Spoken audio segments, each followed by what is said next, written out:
Hello class, welcome back. In this video, I'm going to talk about a few very important rhetorical concepts because for writing project 2, you are going to do a rhetorical analysis of two artifacts you have chosen. So there are a few very big words I understand. So what is rhetoric? So let's start with rhetoric itself. So in the simplest language, rhetoric is just like to use language to achieve some kind of goals. Say, the most familiar one we have is like writing an essay, a persuasive essay. Then your goal is to persuade someone to, get your ideas, or you can persuade them to take actions if you are doing a campaign to get funding for this NGO. So those are all kinds of like a rhetoric. So use language to achieve some kind of goals. So what is rhetorical situation? So rhetorical situation is just like, say, some kind of like situation, similar situation happens again, like weddings. So when you are doing a speech in the weddings, like in the past 2000 years, people have been having like this marriage and they have this weddings. So what kind of wedding speech that best befit this situation? And gradually people kind of like see like, okay, so this kind of speech is actually better to use in this wedding situation, and that kind of speech, maybe like talking about your childhood trauma, might not be the most befitting because people want to be cheerful and people want to have this like best wishes for the newlywed couples. So that actually comes that's when the genre comes into play. So genre is like something that people kind of like develop a shortcut so that whenever you meet a similar rhetorical situation, you tend to choose a similar style of writing or speech in order to deal with this kind of situation. Say, for example, in our class, ENC 2135. So when you say you cannot finish the final draft of your writing project 2 on time, what is the best genre you use when dealing with this kind of situation? So in the past, students have, through trials and errors, they might send a test to the professors, and professors are not really happy with that. Also, sometimes they want to make an office appointment or walk in, and then this is time consuming. And then they find out that, it's the most befitting genre they are going to choose is using the email to email professors. It's both time efficient, it's also kind of formal, it's widely used in like professional situations. So that is actually how genre is developed based on different kind of rhetorical situations. So what is exigence? So exigence is actually a kind of another way of talking about purpose. So when there is some kind of urgency that is kind of like arises in a rhetorical situation, that kind of propels us to take actions and to use language to achieve some kind of goals. And that kind of urgency is the exigence. So when the problem arises, you have to provide a solution, right? So when a question comes up, you want to provide answers. So all kinds of those kind of things are actually the exigence for your writing. So that's why for writing project 1, I always encourage you to think like, what is the most relevant thing? What interests you? So what do you think is the hottest academic debate in your field of studies? Those are actually all kinds of factors you want to take into consideration when you are considering exigence for when you are using rhetoric. And constraint. So what is genre constraint? Constraint is like, when you are using certain genres, there are certain rules you have to follow, right? And that is called genre constraint. So when you are writing an email to a professor, chances are that you do not want to use the same tone or the same wording like a text message you send to a girlfriend or your boyfriend, right? Because the rhetorical situation is different. Also, there are different kind of constraints. So watching a movie and watching a theater play, there are different kind of constraints. So that is what the script writers and also in the movie makers have to take into consideration, because there are constraints, there are certain limitations for each genre. So what is the difference between poetry and fiction, right? So for poetry, although now there are also like genre bending, genre mixing, like this kind of like cross-genre writing, but traditionally speaking, we think like poetry should be concise, they should rhyme, there are like rhyming schemes, and they use a lot of imageries, and when we are opening a fiction book, we expect paragraphs instead of all those short lines, right, and scattered on the page. So those are all kinds of constraints because there are constraints of genres that actually modify audiences' expectations. That's why when you are picking up a fiction book from the bookstore, you kind of do not expect it to be written in short words, right? Or you will get super confused.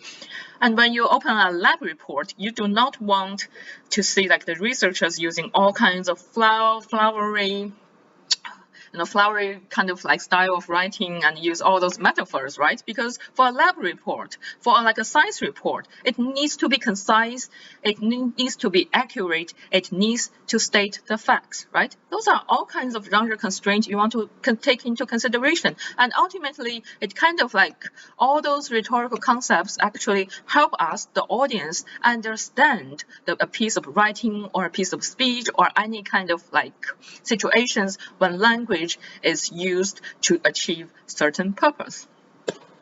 All right, so what is genre as a rhetorical concept? We have all encountered this word, right? So genres, when you are choosing music, you open Spotify, there is genres, right? And like I have said, when you go to a bookstore, there are all kinds of tags of genres to help guide the customers to the certain sections of the shop, right? So genres are actually very widely used in our daily lives. So what about genre in our course, in the composition settings? So in our setting, in the composition studies, genres actually is defined as a category of composition that is formed in response to recurring rhetorical situations, like I have said, because the similar situations of students asking for extensions happen again and again and again, and this genre of like emailing professors for an extension are formed during this process. So what is a genre? How can we notice that, okay, so this author is using certain genres to achieve their rhetorical goals. So for each genre, there is a recognizable pattern. So we follow certain patterns in order to create certain effects. And that is like the basic concepts for genres. So what are the most important elements for genres? So for me, I think the first most important thing is that genre has conventions.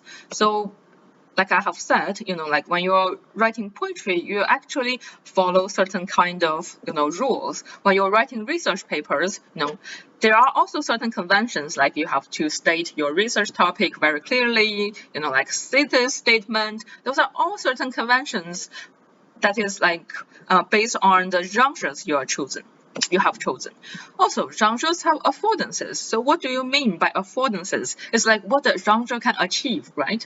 You see, like sometimes we want to pick up a book, sometimes we want to watch a movie, and a book, a paperback, cannot achieve this kind of visual and audio effect as the movie. That's because, like this kind of like a genre constraint, right? So affordances is what we think like the genre can achieve. So say if you want to have a pool party this Saturday.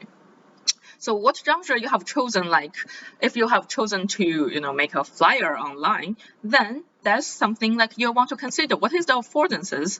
Like the flyers as a genre, it has certain benefits, right? It's straightforward. You can use certain pictures, certain elements, like to attract people's audiences so that your friends would be more willing to think that this is a really fun event and they really want to participate, right? And also you have to think about, so what this kind of genre cannot achieve, right? So for a flyer, if you print it out and then you put it on the like the blackboard of the the apartment buildings, it's hard for you to actually add a speech there, add an audio there, right? So if you do an electronic flyers online, then you can also add music, you can add audios. So those are all kinds of things you want to consider while you are choosing the genres. So this is actually a really good situation for you to think about. So as we all know, like Harry Potter movies, very famous. Like this breaks the record of the box offices. And what if you are a director and you want to, like the investors give you $1 million to turn this really famous franchise Harry Potter movie into a Broadway show? What genre elements would you consider, right? Now you have to consider like, okay, so on the stage, everything is played in the same time. There is no post-productions, right? You cannot just let the actors act in front of a green screen and then you add all those special effects afterwards, because the audience is actually watching all those performers perform. So how to like reproduce and recreate all those magical elements, magical effects, that is like the winning points for the movie. That's why Harry Potter movies are so famous in the first place, right? So all those things are actually something for you to consider as a stage director, right? So while we are working in a different kind of professional situations, genre elements are actually play a very important role in our decision making. So that is why we are learning genre in writing project too, because like chances are that not only in academic writings, when you are in your daily lives, when you're working in a job situations, genres also play an important part. Okay, so when we are thinking about genre conventions, so where do we start? So we talk about all those, importance of genres, important elements of genres. So what is genre conventions? So now here I have listed, all those conventions that you can actually analyze for your writing project too. So the first one is modes. So what kind of modes does this genre use? Is that linguistic? So say if you write a paper, that's linguistic, right? What about visuals? So if you are analyzing a sculpture or a painting you're writing project too, then that's visual, right? If it's just an audiobook, then it's oral, right? And there are also spatial and gestural, and sometimes a genre could be combining different kind of modes. Say this is a TED talk, then it has linguistic elements, right? Because the presenters are using language to try to explain certain topic, right? It also has visuals, it also have gesturals, it also has oral, because we are also listening to the conveyance of speech, right? It also has spatial elements, because where TED Talk occurs, sometimes it's a really big conference hall, sometimes it could be a small and sweet spot where there are only 20 people sitting there, right? So different kind of like spaces also have different kind of impact on the renderings, on whether you can achieve the rhetorical purposes. And the second thing you can analyze in terms of genre conventions is medium. So what is the medium? So for me, medium is kind of like, so if the modes are like umbrella term, the medium could be more specific, it is more narrow, so it's kind of like the different type of communication that you use. So I have used examples here. So for writing project 2, you can analyze whether you use a letter, it's an infograph, it's a painting, it's a chart, it's an article, it's a pop song. So those are also the medium. So medium is just the specific type of writing or the specific type of art that you are trying to analyze. Also, there are styles, whether it's casual or serious, what kind of tonal style, what kind of tonal change you have noticed in while you are analyzing your sources, and what about designs. So how does the author present all this information through different kind of mediums, right?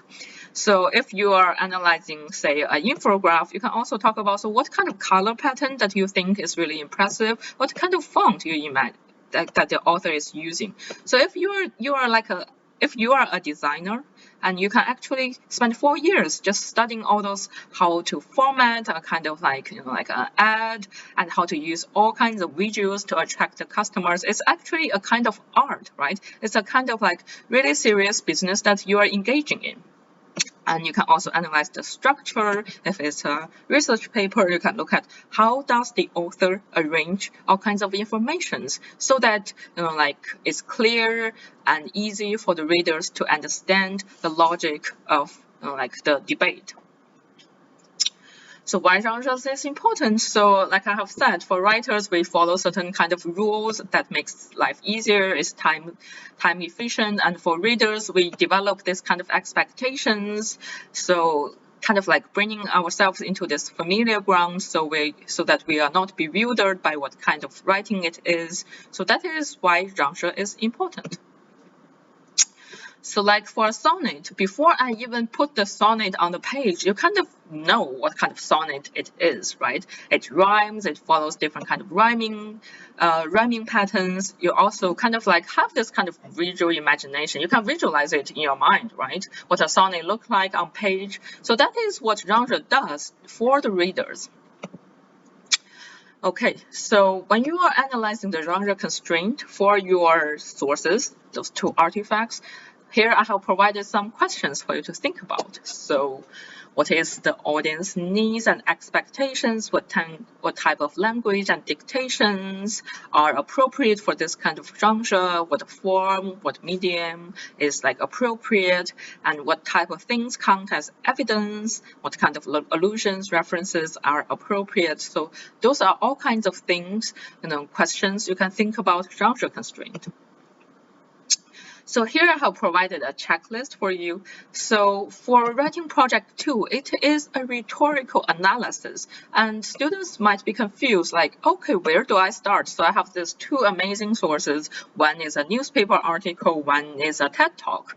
But then I'm like lost. What do I start? Where do I start? What do I analyze? So here I give you a checklist. If you are lost, you don't know where to start, just go look at the checklist, and chances are that you'll always find something that is inherent in the sources you have chosen. So the part 1 is, like we have said, rhetorical situation is important because it's actually the setting of the writing or the speech or the different type of communications that we encounter, right? So for the annotated bibliographies, you actually have already done some of the analysis of the rhetorical situation, right? So while you are evaluating the credibility, some of you did a really good job. You talk about the author. Okay, this author is a well-known researcher. Is a professor from Howard University studying psychoanalysis. So that gives, this piece of writing a good source of credibility. And also, like, who is the audience? So for an online blog versus an academic journal, then the audiences could be very different, right? And also exigence is like, to what goal, to what end does the author want to achieve, right? What goals that brings the author into like using this kind of genre to respond to this rhetorical situation. And also we can talk about the constraint, like different kind of constraint that the authors might be taking into consideration while choosing the genre for this rhetorical situation, right? We can also talk about the rhetorical appeals, the ethos, logos, and pathos. So what is like ethos? Ethos is, those 3 different kind of rhetorical appeals are the most widely used strategies so that we can convince our readers. So what is ethos? So ethos, ethics, you can see from the stem of the word itself. Ethos is kind of like what I want you to analyze for writing project 1, the sources. How to establish your ethics, how to establish your credibility and reliability. So that's ethos. So while you are quoting all those sources, while you are backing up your argument with the previous studies or the primary studies, then it's actually establishing ethos. You're using ethos, right?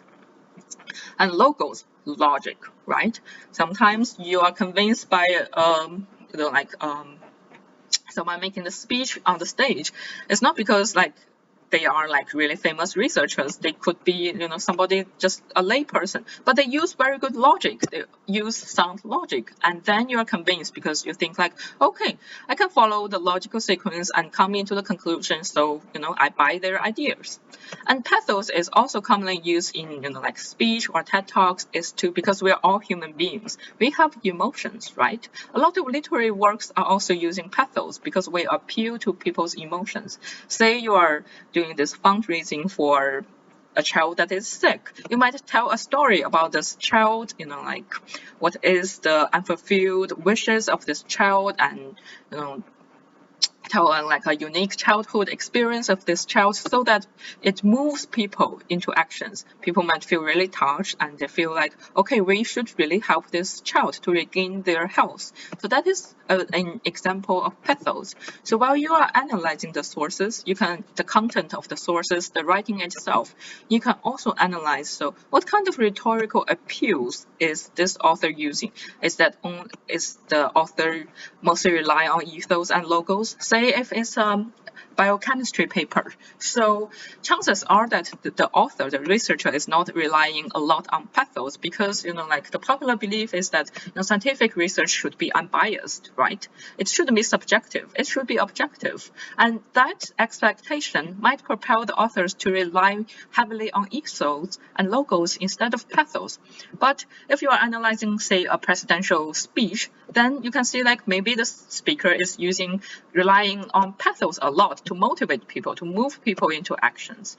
So those are things that you can analyze under the category of rhetorical situations. So, and another thing is genre, as we have talked a lot about in this lecture video. So you can analyze the genre conventions. How does the author utilize the genre conventions to their advantage?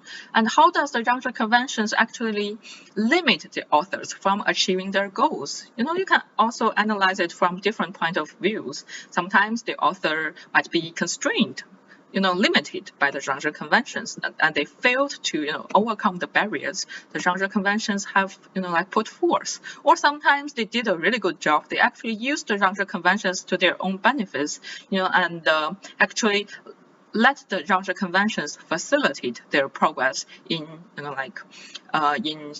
moving the audience or persuading the audience or achieve whatever kind of rhetorical goals they want to achieve.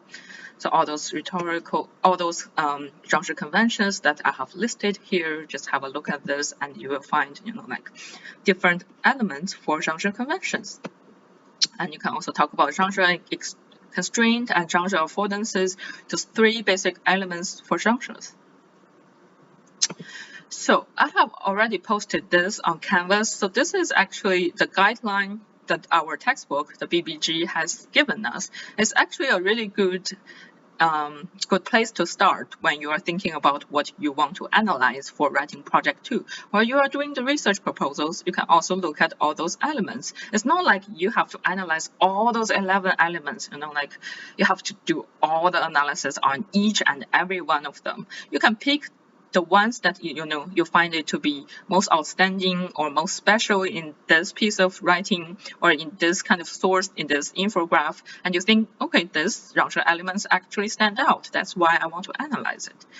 So that's all for today's lecture. So in today's lecture, we talk about, some basic rhetorical concepts, and we talk about genre as a key rhetorical concept, and also we end by talking about, so what are the basic elements you can analyze for a formal rhetorical analysis. And I hope this is helpful for you to get a good start for writing project 2.